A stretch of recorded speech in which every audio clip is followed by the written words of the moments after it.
J'ai quand même raté mon permis une fois, j'ai fait une grosse faute. J'ai juste pas vu qu'il y avait un marquage au sol, j'ai coupé le marquage au sol.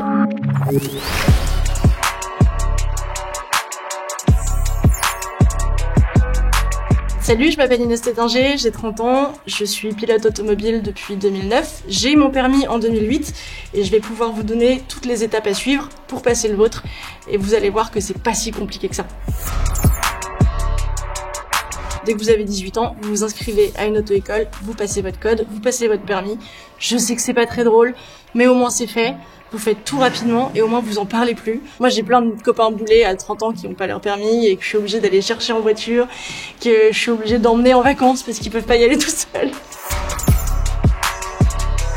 Moi, ce que je vous conseille, c'est de choisir une auto-école pas trop loin de chez vous, pas trop loin de votre école pour que ce soit facile d'accès, pour pas perdre de temps. Vous regardez aussi sur internet les avis, les tarifs, le taux de réussite peut-être aussi. D'ailleurs, j'ai un petit conseil à vous donner, c'est de passer votre permis en manuel. C'est très important. Une fois que vous avez votre permis manuel, vous pouvez tout conduire. Vous pouvez conduire les automatiques comme les manuels. Alors que si vous faites l'inverse, vous êtes coincé après à pouvoir uniquement conduire les automatiques et c'est dommage. Il y a 10 ans, moi, quand j'ai passé mon permis, j'avais pas accès aux auto-écoles en ligne. Aujourd'hui, il y a autoécole.net sur Campus Service, fait par BNP Paribas, qui vous permet de réviser votre code de chez vous et de réserver vos cours de conduite proches de chez vous. En gros, il y a plusieurs possibilités. Soit vous révisez sur internet, soit vous révisez avec le bouquin. Ça sert à rien de le faire 4 heures tous les jours. Vous allez rien retenir quand vous avez le temps et vous mémorisez. C'est bête et méchant, c'est que de la mémoire. Vous allez arriver dans une salle d'examen, on va vous poser des questions à choix multiples. Il y a 40 questions, il faut avoir 35 bonnes réponses, donc il y a un maximum de 5 fautes pour avoir le permis. Moi personnellement, je l'ai raté plein de fois le code, donc il faut pas se désespérer si on le rate une fois ou deux. On finit toujours par l'avoir. C'est juste du par cœur. Votre code est valable 5 ans, donc une fois que vous l'avez, il faut vraiment pas attendre. Passez tout de suite à la conduite. Vous faites tout en même temps, en une étape. Il faut se débarrasser du permis. Petit conseil, vous passez le code, vous allez tout de suite prendre des cours de conduite pour passer votre permis. La première heure que vous allez passer dans la voiture, c'est une heure de test avec votre moniteur qui va évaluer votre performance au volant et il va vous donner un minimum de 20 heures. Peut-être plus si vous en avez besoin. Il faut pas du tout stresser si vous avez besoin de plus de 20 heures. C'est normal, vous êtes là pour apprendre à conduire. En gros, moi, ce que j'ai fait, c'est que j'ai appris un maximum de panneaux possible pour pouvoir me concentrer uniquement sur la conduite et pas au volant avoir à réfléchir à est-ce que je dois m'arrêter, est-ce que là je peux tourner à gauche, est-ce que je peux tourner à droite. Non, il faut juste se focus sur la conduite. On est beaucoup plus relax et on est beaucoup plus performant du coup. Ce qui est bien aussi, c'est de pouvoir parler en même temps à son instructeur, pouvoir se concentrer sur la route, pouvoir peut-être écouter un GPS plus tard quand vous aurez besoin d'un GPS. L'idée, c'est vraiment d'être un peu multitâche, de pas être uniquement focus sur la conduite ou sur les panneaux.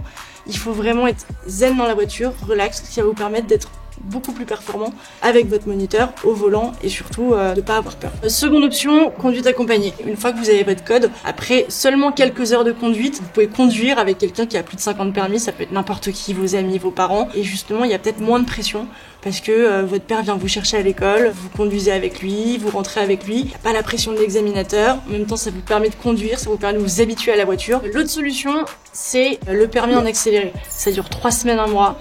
On peut faire ça pendant l'été, quand on n'a pas cours, on est débarrassé après. Il vaut mieux faire ça pendant 1 mois non-stop plutôt que ça prenne après des mois et que finalement on finisse par pas vraiment le passer, quoi. Dans la voiture, il y aura un instructeur et l'examinateur. Faut pas stresser, faut faire ce qu'on a appris pendant les cours. Il y a des points faciles à gagner avec toutes les questions du type liquide de frein, jauge d'huile. Il y a aussi l'éco-conduite, c'est-à-dire passer les rapports au bon moment, ne pas forcément être en sur-régime, les passer assez tôt. Moi, je peux aussi vous donner quelques conseils.